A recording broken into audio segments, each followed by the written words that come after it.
Have you seen what's happening in your sanctuary lately?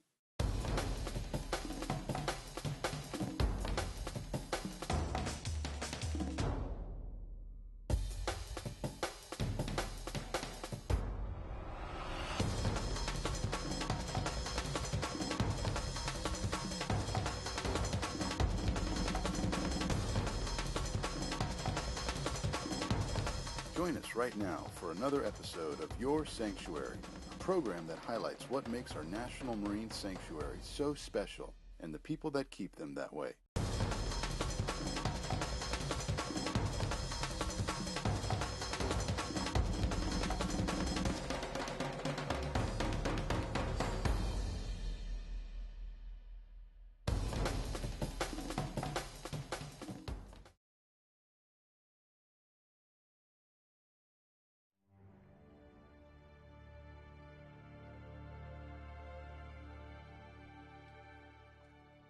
The other day, Michelle asked me to watch Otter 472. She's around 4, and they think she's about ready to wean her first pup. I noticed right away that something wasn't right. 472's ribs were poking out. It looked like she was starving.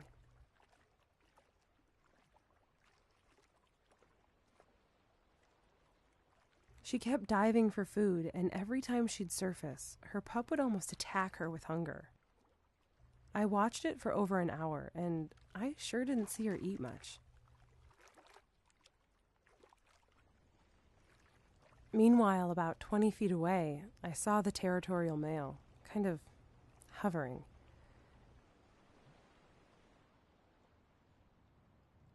Eventually, I figured it out. He was trying to mate. 472's got a pup. She's still nursing, she's starving, and now this. This can lead to what biologists call end lactation syndrome. It kills lots of female otters around here. In other otter ranges, where there's more food and the animals are less stressed, it's rare. And it's just not okay to lose reproductive age females like this. We have all experienced the power of a good film. They have the ability to move us. Environmental films were just beginning to hit television when Jacques Cousteau captured the world with National Geographic's undersea voyages. That early virtual experience changed many lives, including my own. Today, ocean and wildlife programs abound. Many fascinate us, some surprise us, while others inspire us to take action. Today I'm speaking with Mark Shelley, Executive Director of Sea Studios Foundation and a renowned filmmaker. Mark is perhaps best known for his production of Strange Days on Planet Earth. The program is the recipient of 14 international awards and was hosted by Academy Award nominee Edward Norton. Strange Days on Planet Earth is praised for the quality of its environmental content, its style, its storytelling, and pioneering techniques in underwater and deep-sea filmmaking. Mark, welcome to Your Sanctuary. Thanks for coming on. Good to be here, Paul. Thanks. Yeah, so what inspired you to be a photographer and a filmmaker? Well, I don't think I ever set out to be a filmmaker or photographer, but I had this deep interest in the water and was introduced into the ocean when I was in college. And it may have been my first dive of going under and seeing the kelp forest. I was lucky enough to be diving here. And I thought, geez, there's got to be a way that I can connect what I'm doing right now with a life, because I don't want to do anything different. So how do you set up these shots? And you must spend a number of hours just waiting for the right moment. Sure, yeah, and it's changed over the time that I've been a filmmaker. Initially, we would go out and we had big budgets, we had a lot of time to tell the story, and you would let it happen. More and more, we're really carefully storyboarding how we tell the story. And storytelling, I think, is a lot more important now than it was when I started. And so crafting the story, making sure that the way the story is going to unfold for the audience is really important. So how to do that, you really carefully tell the story ahead of time, then you go out and film it, it changes, and then you go and you edit it, and it changes again. So there are kind of 3 different phases of the whole filmmaking process. Tell us about Otter 501, this amazing story of an orphaned young sea otter pup. Right. We had the opportunity to tell a story about sea otters. Surprisingly, with such a charismatic animal that sea otters are, there's never been a real big major film made about sea otters. So it was a great opportunity that we had. And the story kind of unfolded because we were able to work so closely with the Monterey Bay Aquarium, and we happened to be there when a 3-day-old pup comes in and is rescued. And that all of a sudden became, that's got to be the story, following this pup through and to its eventual release 7 or 8 months later back into the wild was an amazing story arc. You don't get a great story arc like that very often, and here was this terrific story that presented itself to us. It's a great film, and if our viewers want to see the film, how do you see Otter 501 now? Otter 501 is going to be released theatrically, and it'll be in Monterey, Santa Cruz, and this whole area in theaters beginning about May. Great. Sometime in May. Hopefully everyone will hear about it and come. And then after that, there'll be lots of opportunities to see it. That's great. Yeah. Well, Mark, it's been a pleasure to have you on the show. Thanks so much for coming. Thank you. Good for you to be doing the program. Thanks, Yeah. Paul. Hey, I think we have a special clip of Otter 501 we want to share. Yeah, I'd love to show the piece where actually Tula bonds for the first time with 501. Great. Let's check it out. 501 will be her 12th pup. 501 was so shy. She didn't even want to come out of the pet carrier.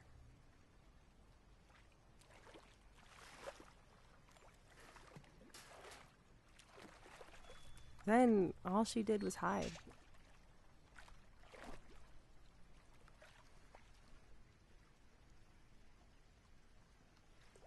Obviously, it was going to take some time for these two to get comfortable with each other.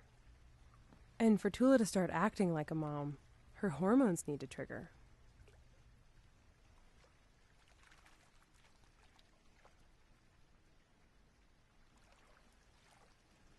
Tula kept poking around 501, but then she'd just swim off.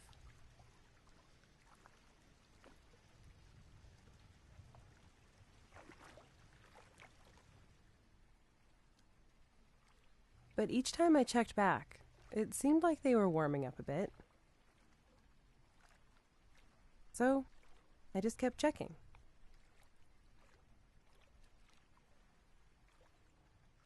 Ten hours passed. Then a couple days.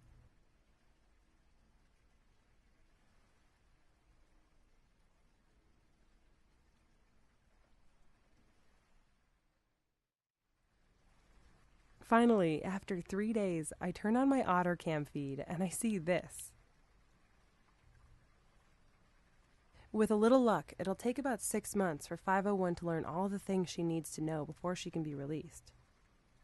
I might even be around for that.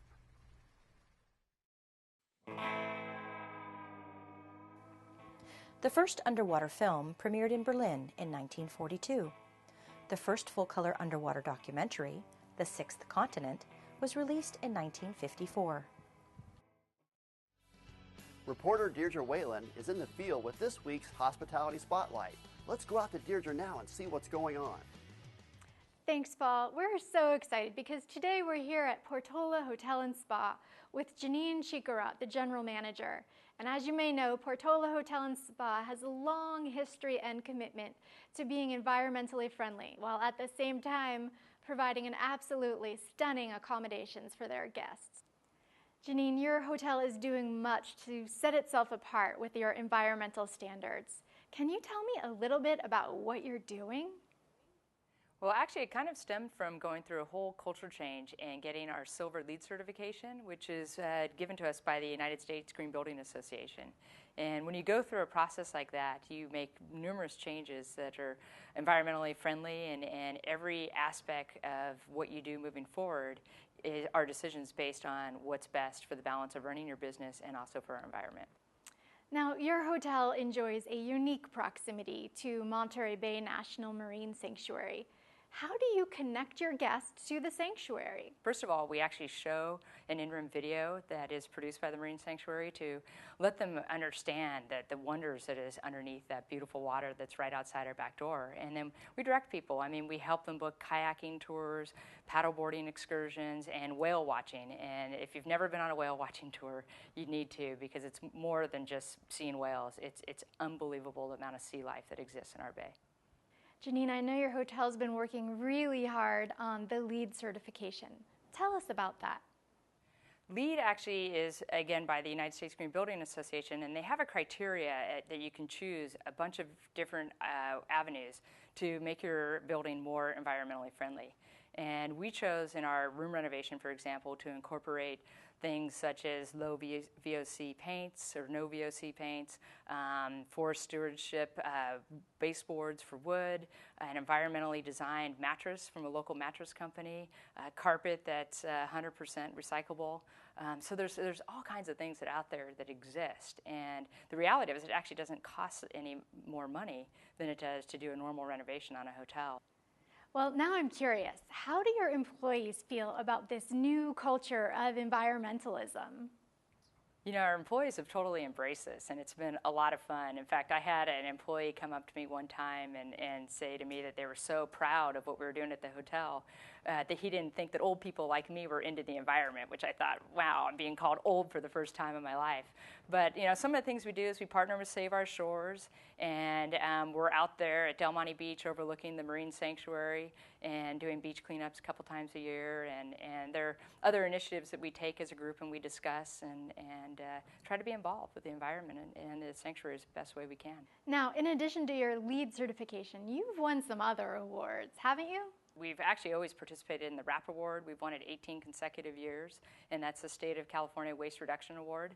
But even more recently, we just won the Governor's GILA Award, which is the Economic and Environmental Leadership Award. And you know, that's an award hotels just don't get. We were there in the company of some major corporations and some small, very small green businesses, and it was quite an honor. In fact, the governor himself showed up. Tell me, how enjoyable was it to have the Blue Ocean Film Festival here?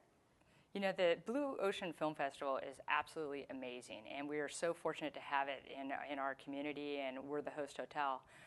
But what comes together are people from all over the world in a variety of different marine settings, and you're able to experience these places that, you know, sometimes you may never go to in your life. And then for them to be able to come here and experience what we have here, we've got a world treasure out there, and it's just an incredible event, and I hope it continues to grow every year because it's really special.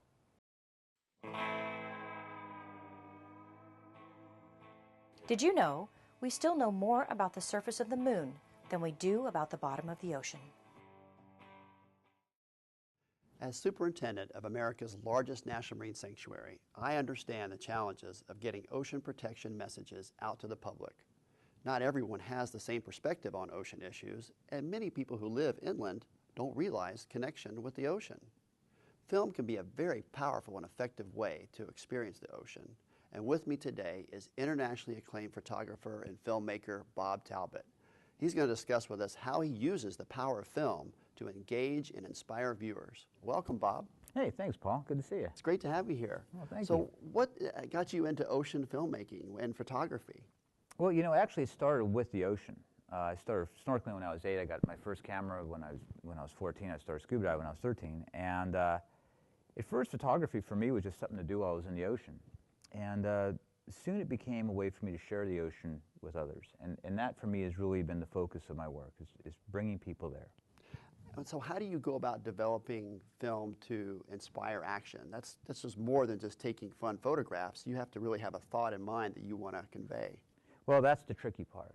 You know, I started out in stills where I was trying to capture a moment that told a story and get people engaged, but getting people engaged isn't enough. You know, pretty pictures are wonderful. We fall in love with the ocean, but then what do you do? And today, when we have so much information at our fingertips and so little attention, or such a short attention span, I should say, it's very important, I feel, to engage people with story. Tell them a good story, give them context, and most importantly, give them meaningful action. something that really is going to make a difference rather than just make them feel good in the moment. Your films are not only beautiful, but they tend to really evoke a lot of emotion. How do you do that without sort of crossing any lines? It must be hard. Well, I think the key is to not hit people with too much negative story to where they feel that the problem is so daunting they can't do anything about it. I think today, really the key word is empowerment. And Monterey Bay is a perfect example of an easy story to tell to empower people. It's a success story. I mean, Monterey Bay is one of the few places that's much better off now than it was 100 years ago. And when you give people that sense of ownership, when you give them a character they can connect to, they feel empowered. We give them, and we want to give them real and meaningful actions to take to make a difference. That's great. Now, you're really involved in the sanctuary program. How are you connected with the National Marine Sanctuary Program? Well, currently I'm chair of the board of the National Marine Sanctuary Foundation. I'm a real sanctuary supporter. I feel that sanctuaries are our best matrix in this country for meaningful ocean protection. And I used to think that the notion of act locally, think globally and act locally was really the wrong way of looking at things. I really used to think that it was global action that was necessary, but over the years I've spent in marine conservation, I've come to learn that really it is about taking ownership of your own little piece of the ocean. And enough people do that, enough people feel that sense of ownership for sanctuaries, then those dots will connect and we can grow a healthy ocean again. Well, you were so excited that you're producing a film for our Sanctuary Exploration Center that's going to open this summer in Santa Cruz. Yeah. Can you give us just a hint about what that film is going to be about, and then some of the technologies I know that you've been using to really make that a powerful film?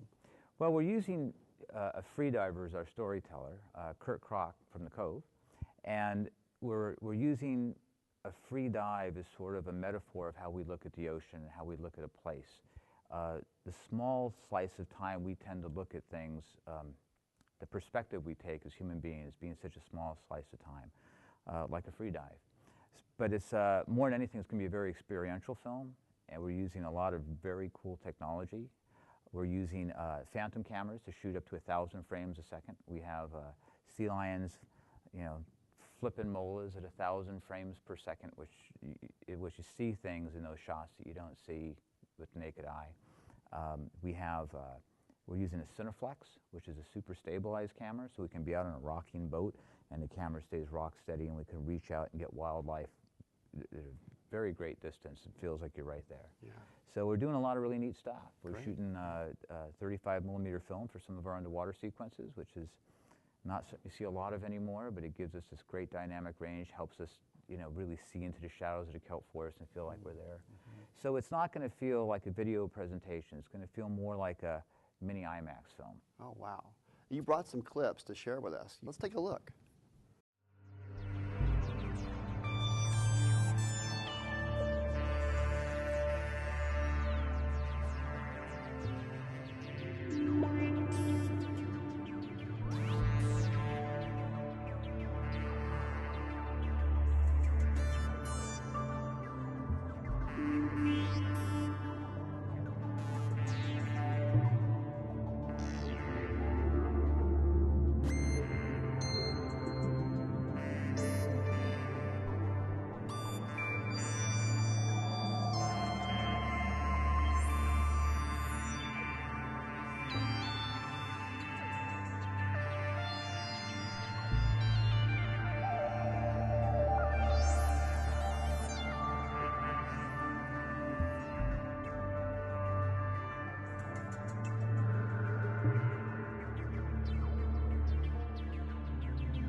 New technology, sensors, and tools are expanding our ability to explore the ocean.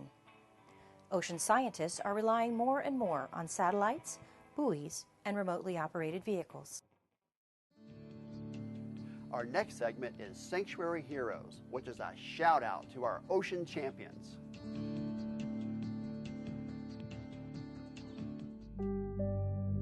Earth is blessed with an ocean that gives us life. All life requires water, and 97% of it is out there in the ocean. One World, One Ocean is the culmination of everything that I've done through my life, starting with the ocean and surfing films, all the way through the educational films. The biggest problem of all is most people don't know that the ocean is in trouble. We now know that we're right on the edge of losing a great many things. About half the coral reefs around the world are already gone, but half of them are still in pretty good shape. 90% of many of the big fish are gone.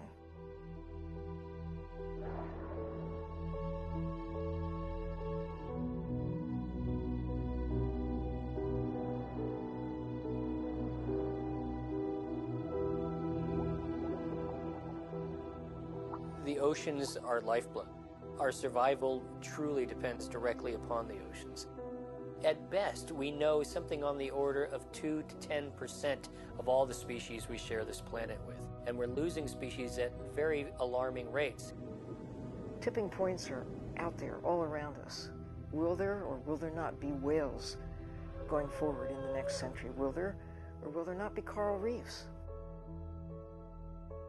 There's so many things about the ocean that people, when I tell it to them, they're just dumbfounded. They had no idea.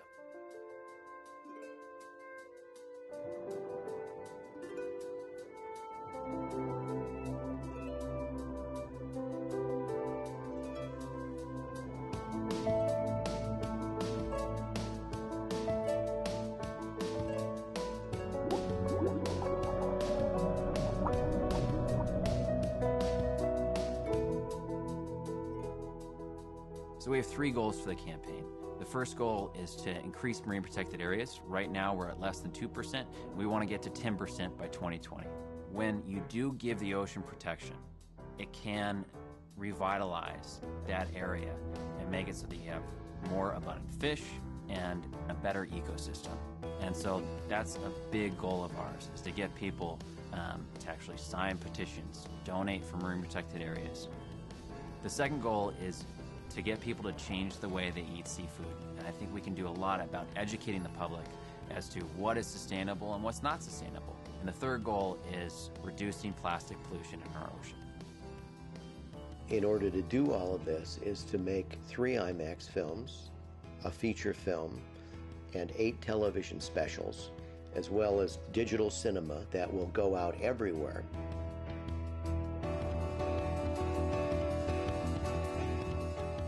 The greatest success is going to be to get up to 1 billion people to appreciate the ocean in a new way, to understand it better, and to want to protect it. This is the moment. It's not too late. This is this magical point in time when we can act on what we know right now to make a difference, to secure an enduring place for us as a part of the natural systems that keep us alive.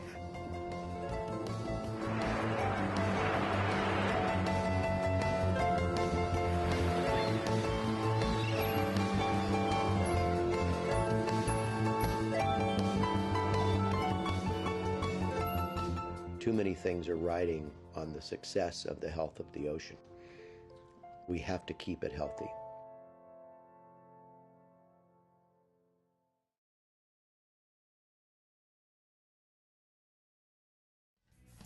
We started our Sanctuary on the Street segment to find out what you think about sanctuary subjects. Let's go to Steve Elsey right now and see what he's discovered. Thank you very much, Paul. We are standing in front of the Monterey Bay National Marine Sanctuary. We're going to find out what people think about film and the ocean. Renee, do you enjoy movies about the ocean? Yes, I do. And why is that? Because there's a lot of nature and wildlife. Yes, I enjoy films about the ocean. And why is that? Because I think the ocean gives life. It teaches us about nature, a lot of stuff that we don't learn in normal society. Because I think we need to preserve the oceans and the animals in it, and there's not much done about it to understand really what's way down below. Do you believe that films about the ocean can change the way that people act? Yeah, I do. Maybe they wouldn't throw so much garbage and all that crap in there. It can be helpful, yes. Awareness to litter, environment, those types of things. Yeah, because the ocean is much more vast than the land, and the stuff that we're doing to the ocean is it's detrimental to like our whole entire environment because it controls our environment. And at the same time, we need to feed our imaginations. We need motivation. We need inspiration, you know? And it gives people knowledge, and knowledge is power. Paul, we have moved over to the front of the Ocio Theater in downtown Monterey. Do you like movies about the ocean? I like movies about just about anything. I'm not a big Jacques Cousteau fan, but I totally appreciate everything he's done, yes, but I love the ocean, period. Yes, I do. I was in the Navy before, and I spent a lot of time on the ocean. It's very beautiful. You see a lot of different things going on out there. It's a totally different world. Like you watch Planet Earth, and it's completely a world that you never see, you know, and movies can give you that knowledge of that go into like deep depths of the ocean that we can never go to ourselves and see what life's like that. Because it's a very unexplored place, a very gorgeous place, and sometimes very scary looking place. Do you feel that film is powerful enough to change the way people behave about the ocean? I do. I think it at least has that potential. And so, yeah, with maybe some other influences as well, I think it can. People are influenced by the media, and whatever people see on TV, that's what they believe. Whatever they see on film, that's what they follow. I kind of just prefer my film as art, so I just like to take it at that. But I think it can work for the right people. Especially documentaries where you can perceive what is on there in your own way, and it tells a story. Well-documented films that really broadens one's view of both the world and, of course, the oceans. The movie Soul Surfer, it makes you rethink, actually makes you want to surf, which is weird, huh? Yeah. It's a good movie because, I like the scenery of the ocean. I mean, obviously I live in Monterey, so I like the ocean. But makes you want to be more cautious about the ocean, if that's what you're saying.